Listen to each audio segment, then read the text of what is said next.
Bertemu lagi di YouTube Senyuman Satjiao, YouTube yang membahas mengenai belajar bahasa Inggris, meskipun juga ada video hiburan ya. Ya namanya kita manusia biasa, seorang teacher. Satjiao itu adalah orang manusia biasa ya.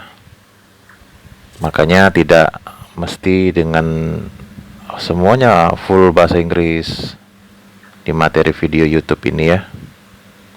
Kita juga butuh hiburan, makanya saya ada video yang lain yang berupa hiburan atau pengetahuan pengalaman yang lain yang saya perlu berbagi ya. Dan mudah-mudahan di video ini bermanfaat untuk kamu bisa belajar bahasa Inggris dan bantu saya menyebarkan kebaikan.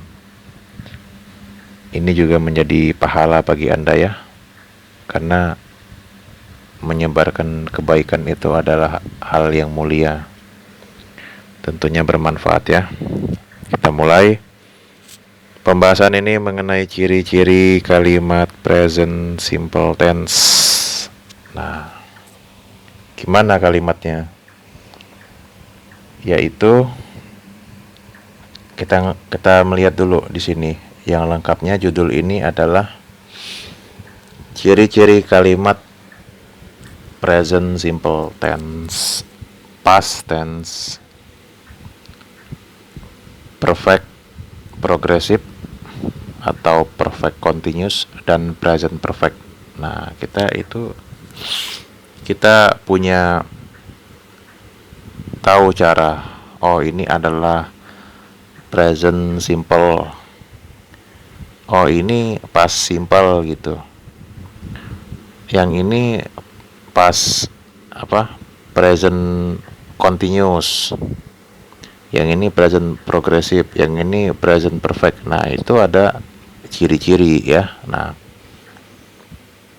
ketika di present simple itu ciri-cirinya dengan always, usually, often, sometimes. Ini termasuk dalam tingkat frekuensi ya. Kalau di ini kan namanya tingkat frekuensi. Bisa juga kita menyebutnya dengan adverb. Nah, berikutnya past simple tense. Ciri-cirinya sudah mutlak adalah verb to, past verb. Kata kerja yang dipergunakan bentuk kedua. Inilah untuk past simple tense. Kalau di situ pakai be, dia ada was were. Nah, gitu. Kemudian ada didn't. Didn't disertai dengan verb one. Untuk semua subjek pronoun, didn't plus base verb. Kemudian ada last night. Ciri-ciri time expression itu 5 weeks ago, 20 minutes ago. Itu adalah keterangan waktu, time expressionnya ya. Kemudian present progressive itu sama saja dengan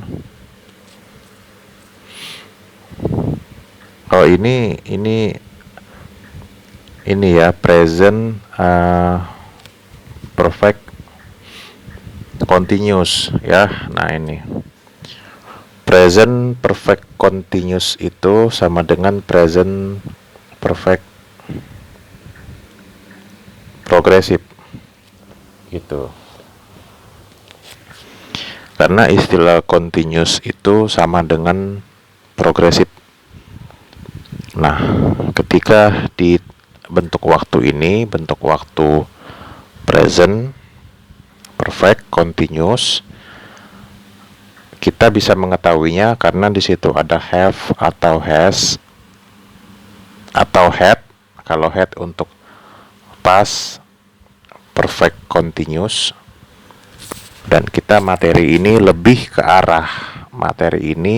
dominan ke arah present perfect continuous. Ingat, ada have has, ada been,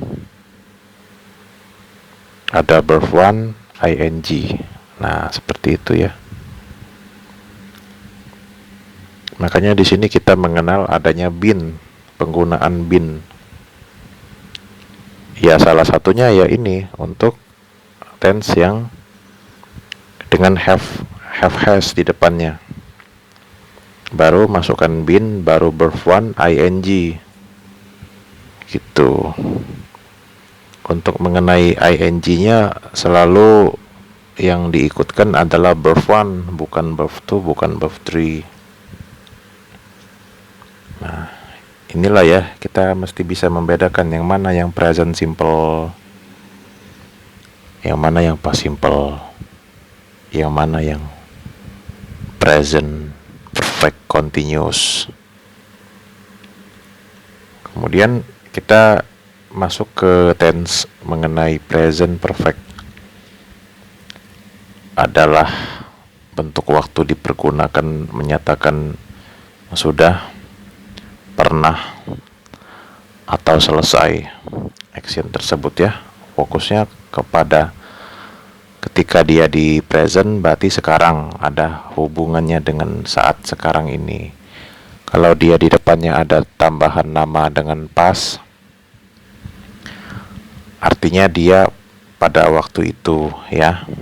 Nah, sekarang fokusnya ke present nih, ke masa sekarang. Ada kaitannya dengan masa sekarang. Perfect artinya sudah, selesai, atau pernah. Nah, itu ada already, just, ketika dia di negatif ada yet. Nah, seperti itu. Ada satu hal lagi yang saya belum di sini perlu dilengkapi di bagian present perfect tense itu adalah kita pakai have has. Kita pakai have has. Have has berdampingan dengan past participle. Gitu ya. Nah, ada tambahan bonus materi di sini yaitu ke arah countable noun. Gitu ya. Kadang-kadang di sebuah video itu ada bonus lah gitu ya. Nah, belajar ini ada tambahan, ada ekstra gitu. Kita perlu tahu yang mana yang countable noun, yang mana yang question word gitu ya. Oke, question wordnya itu adalah whose. Whose. Mungkin kita menilai bahwa whose ini seperti who ya. Nah, ada persaudaraan dia dengan who, whose, whom. Nah, itu seperti dia bersaudara gitu ya. Nah, countable itu adalah sesuatu kata benda atau barang atau objek yang bisa dihitung. Contohnya misalnya orang. Kalau orang itu bisa dihitung ketika lebih dari satu berarti people. Person itu menjadi people. Mobil misalnya, car menjadi cars, tambahan s ya. Lamp menjadi lamps, color menjadi colors, choice menjadi choices. Nah, seperti itu. Nah, kita belajarnya dengan menggunakan question word whose.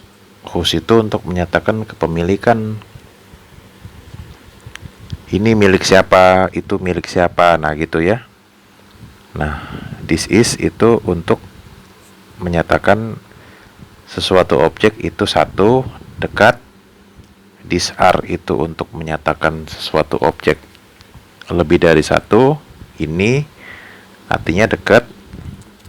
That is itu untuk menyatakan itu jumlahnya satu, jauh, kira-kira bisa 5 meter. Makanya ketika menunjukkan that is itu sering dengan seperti menunjuk ya. Nah, that is itu, that is a tree, itu pohon kayak gitu ya. That is my cousin, itu sepupu saya. Nah, itu ya, that is harus bisa dibedakan yang mana yang that is, yang mana yang this is. Kalau that is itu satu, jauh, singular ya, satu. Those are itu untuk satu, lebih dari satu, berarti plural, berarti jamak those are. Those are my friends. Nah, seperti itu ya. Those are my friends. Seperti itu ya. Nanti bisa diinikan dengan menggunakan whose. Nanti kita masuk ke materi whose ya, supaya lebih pintar lagi ya. Apa itu whose gitu ya. Nah, seperti apa cara menggunakannya? Bedanya gimana kalau dengan who, dengan whom? Nah, demikian semoga kita bisa melatih lagi apa itu tense, apa itu bentuk waktu, ciri-cirinya, dan belajar bikin kalimat dan lain sebagainya. Terima kasih.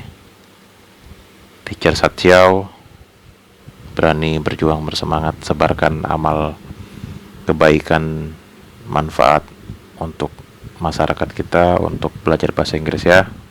Thank you.